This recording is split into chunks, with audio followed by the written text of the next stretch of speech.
In today's video, I'm going to teach you how to convert inches to meter in AutoCAD. By the end, you'll know exactly how to switch your drawing from imperial to metric using a single command and what to expect from the prompts that follow so nothing catches you off guard.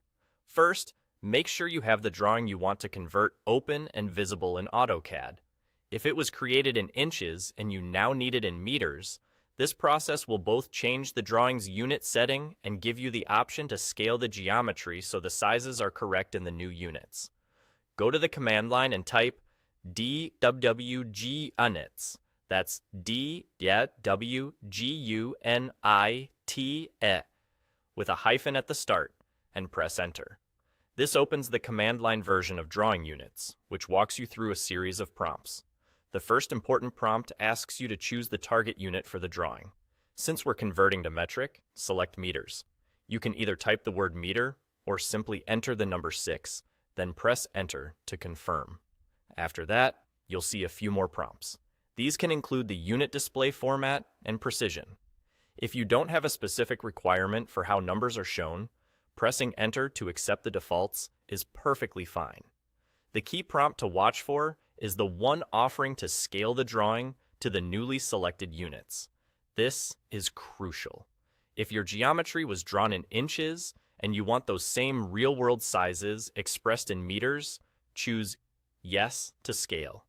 AutoCAD will apply the correct conversion, so, for example, something that was 100 inches becomes our 2.54 meters. If, on the other hand, the geometry is already correct in meters and only the unit setting was wrong, choose No to avoid changing the size of your objects. Continue responding to the remaining parameters, pressing Enter to accept defaults unless you know you need something different.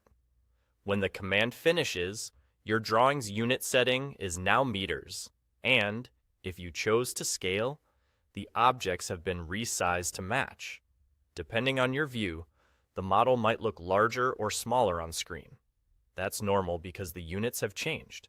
To wrap up, take a moment to confirm that a known distance reads correctly in meters and that your annotations still look the way you expect.